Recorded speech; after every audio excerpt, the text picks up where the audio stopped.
What will you do when silver hits $100 and there's none left to buy? Good evening, folks, and welcome back to another episode of Silver Dad Knows. Remember, always live with no edits. If this is your first time here, hit that subscribe button now, as you're going to like what I'm about to say. So yes, folks, right here, right in front of you, we are looking at a 2009 silver maple leaf. And these are, of course, popular Canadian bullion coins struck by the Royal Canadian Mint. And I do want to note, right here on the reverse, exceptional. We do go to the obverse. There is some milk spotting, but regardless, a very, very charming piece. These are made of 0.9999 fine silver, 4 nines. I wanted to make sure I did say 4 nines. They contain 1 full troy ounce of pure silver, making it one of the purest government-issued silver coins in the world. Very important that we know that in the silver community. Right here, this is the verse, as I mentioned, showing the familiar portrait of Queen Elizabeth II by Susanna Blunt, with a face value of 5 Canadian dollars, the highest among silver bullion coins globally. Then we go back to my favorite, the reverse, and my goodness, exceptional. The iconic sugar maple leaf stands bold and it stands clean, a symbol of Canada's national pride, and the coin's high silver purity. That's where you see the 4 nines. Excellent. Unlike later editions, these 2009 maple leafs do not have advanced security features like radial lines or the micro-engraved privy mark, which weren't introduced until 2014, just a little over a decade ago.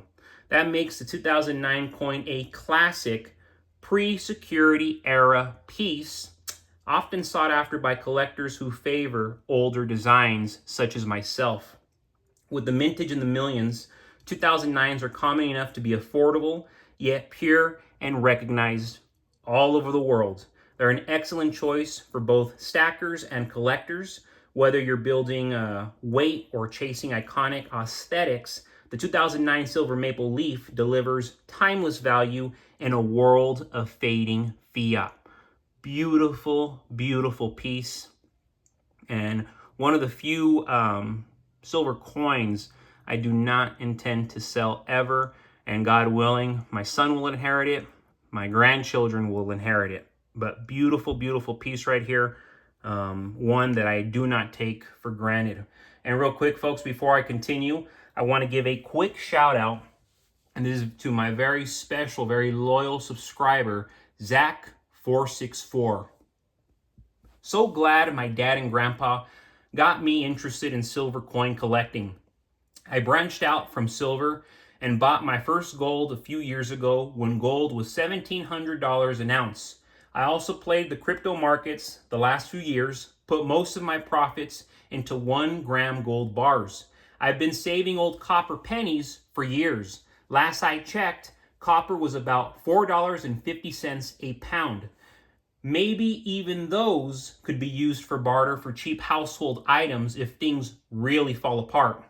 When the pandemic stimulus money came, I put most of it into silver eagles and Canadian maple leafs as I started buying my emergency supplies weeks earlier than most people. Interesting times to be living through. The idea that a middle-aged man on disability like me can save up enough silver, a little gold, some emergency supplies, and even survival books on my meager disability wages is amazing in the scope of history. Only in America, I suppose. Phenomenal comment right there coming from Zach464. And I love what you did when all that stimulus money came in. You bought the best silver you can buy, which are silver eagles and Canadian maple leafs. It does not get any better than that. Of course, I have a variety of coins to show on my channel. Keep it interesting, keep it different. But at the end of the day, the best silver to be buying, and you heard it from me, silver American Eagles and Canadian maple leafs. They're going to be the easiest to trade, easiest to barter with, and you're really not going to have any issues because they're the most trusted coins all over the world. And so impressive. You're really proving yourself, Zach464, showing that, yeah, You're surviving on disability, but regardless, you're hedging yourself for the inevitable. You've got in silver, you've got in gold, you've got in the emergency supplies, and you've got in the survival books. Yes, folks, buy physical books. Forget about all this digital nonsense that you're reading on your phone and your iPads, because it can all go away like that once the grid goes down. But books, you're holding on to hardcover books. Keep them, folks. I have an entire library. I read every single day to Silver Sun. And yes, I mean, I love my library. I love my physical books. They're almost as precious to me as my physical silver and my physical golds, because at the end of the day, folks, people don't read nearly enough as they need to. And a lot of books are getting banned and, put away permanently because the ones at the top, they don't want information going out anymore. They don't want information in your hands. They don't want you progressing and protecting yourself. That's the point. For years, silver has been seen as the poor man's gold, quietly riding the coattails of its shinier cousin. But behind the scenes, forces are converging that will send silver soaring to the mythical $100 mark and beyond. It's going to go well over $100. Understanding the 100 silver moment means preparing yourself not just for profit, but for protection. It's not just about price. It's about power, purchasing, and preservation in a collapsing system, which we are all now living in here in these United States. Silver is not only a precious metal, it's an industrial powerhouse. And I mention this every single video, folks. From solar panels to electric vehicles, silver is a critical component in the modern economy. With global supply tightening and demand surging from both investors and industry, the stage is set for a historic breakout. When the moment comes, silver won't gradually climb. It will spike violently. And those holding physical metal will find themselves holding a ticket to financial freedom. Inflation is another ticking time bomb. As central banks flood the system with fiat currency to prop up failing economies, the dollar's purchasing power continues to go away. It continues to erode. It continues to be destroyed. In such an environment, silver offers a hedge. It always has. It's always offered a hedge since the beginning of time. A real, tangible asset that cannot be printed or inflated away. When trust in paper vanishes, which it is, silver shines, which it is. At $100 silver price, it won't just reflect demand. It will scream distrust in the global financial system. And what we're seeing happen right now with gold, it is screaming to the world that the US dollar, it sucks. But here's the catch.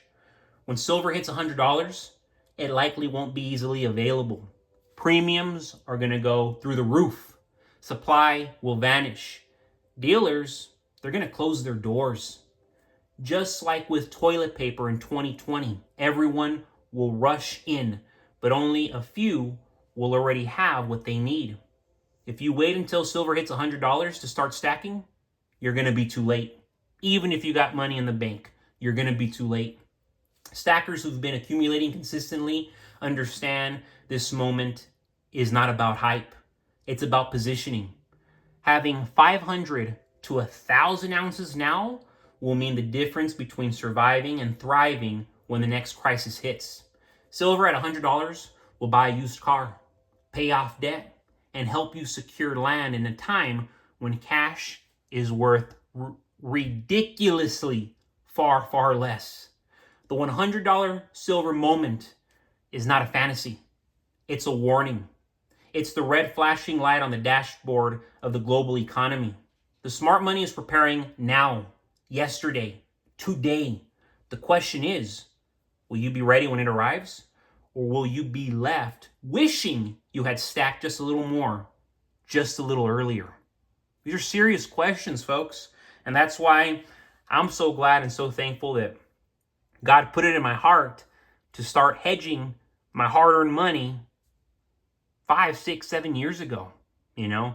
And that's why what started 1 ounce a month turned into an ounce every other week, and it turned into multiple ounces every single week.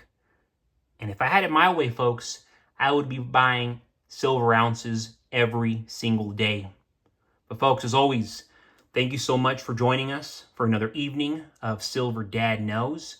God bless you, God bless your household, and God bless America.